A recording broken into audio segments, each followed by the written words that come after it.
Imagine waking up, glancing at your clock and realizing your day has shifted by an hour. Twice a year, millions of people experience this small but jarring adjustment: daylight saving time. It seems like a modern inconvenience, a minor disruption to sleep schedules, but its origins are far stranger and more fascinating than most of us realize. This practice, which makes some mornings darker and evenings lighter, has deep historical roots, surprising motivations, and even unexpected consequences that ripple through society. The story begins long before clocks and electricity. Humans have always been aware of daylight and its impact on work, sleep, and social activity. Farmers, traders, and laborers structured their days around the sun, rising with the dawn and ending work at sunset. Ancient civilizations didn't need daylight saving time. They naturally aligned their lives with sunlight. Yet the desire to manipulate time itself, to gain more usable daylight for human activity, has appeared in various forms throughout history. Benjamin Franklin, the American polymath, is often credited with the earliest conceptualization of daylight saving time. In 1784, while living in Paris, Franklin wrote a satirical essay suggesting that Parisians could save candles by waking up earlier to take advantage of sunlight, or humorously proposed measures like firing cannons at sunrise to rouse citizens. Though tongue-in-cheek, his essay planted an idea: adjusting human schedules could conserve resources.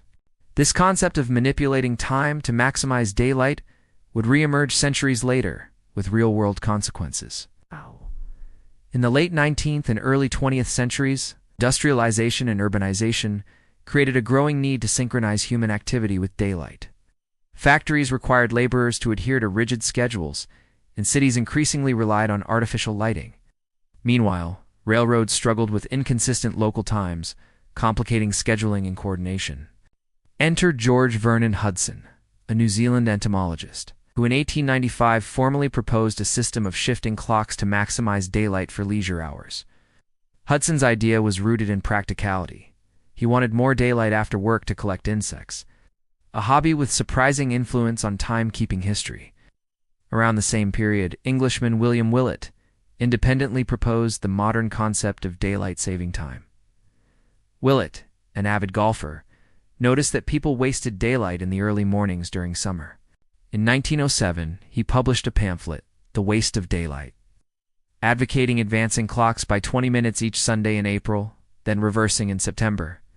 Willett's proposal was rooted in energy conservation, recreation, and efficiency, but his ideas initially faced resistance. Many viewed adjusting clocks as unnecessary, confusing, or even unnatural, challenging deeply ingrained social rhythms. Despite initial skepticism, World War I changed everything. Germany and Austria-Hungary implemented daylight saving time in 1916 to conserve coal and resources during wartime.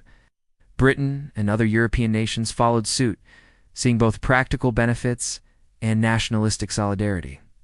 Suddenly, what had been theoretical or recreational became a matter of survival and efficiency. Clocks across Europe were advanced by 1 hour during summer months, and the concept began to gain traction worldwide. The United States adopted daylight saving time in 1918, largely as a wartime measure. President Woodrow Wilson supported it to conserve fuel and align industrial productivity with daylight hours. However, the measure was controversial from the start. Farmers who relied on natural light rather than clocks often opposed it, as the sudden shift disrupted agricultural routines. Urban residents, in contrast, generally welcomed extra daylight in the evenings for leisure and commerce. This tension between rural and urban perspectives would shape debates around daylight saving time for decades. Following the war, many countries repealed daylight saving time, deeming it unnecessary in peacetime. Yet during World War II, it resurfaced with vigor. Winston Churchill in Britain, Franklin D. Roosevelt in the U.S., and leaders across Europe reintroduced clock shifting to conserve energy, boost productivity, and unify schedules for wartime efficiency. During this era, the term wartime was used, reflecting the official and urgent nature of seasonal time changes. For civilians, the adjustment became a routine, but not always a welcomed one. The post-war years saw fragmented adoption. Different states, provinces, and countries applied daylight saving time inconsistently, creating confusion for travelers, businesses, and communications. In the United States, this time, patchwork persisted until the Uniform Time Act of 1966 standardized DST across most states, setting the framework we still follow today, though with some exceptions. Globally, adoption varied, influenced by latitude, cultural norms, and energy concerns. Some equatorial regions rejected it entirely, as daylight hours remained relatively constant throughout the year. The motivations behind daylight saving time are as fascinating as they are complex. Initially framed as an energy-saving measure, research shows that the impact on electricity usage is mixed. In some cases, DST reduces evening lighting costs, but increases morning heating or cooling demands. Beyond energy, DST has been promoted for economic reasons. Longer evenings encourage shopping, recreation, and tourism, stimulating local economies. The human body, however, doesn't always appreciate the shift, leading to increased sleep deprivation, accidents, and even health issues during transition periods. Cultural and psychological effects add another layer of intrigue. Studies suggest that the artificial adjustment of time influences mood, productivity, and daily routines.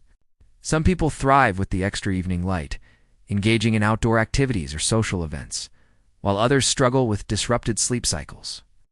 The debate around daylight saving time continues to this day, with policymakers, scientists, and citizens weighing its benefits against its drawbacks.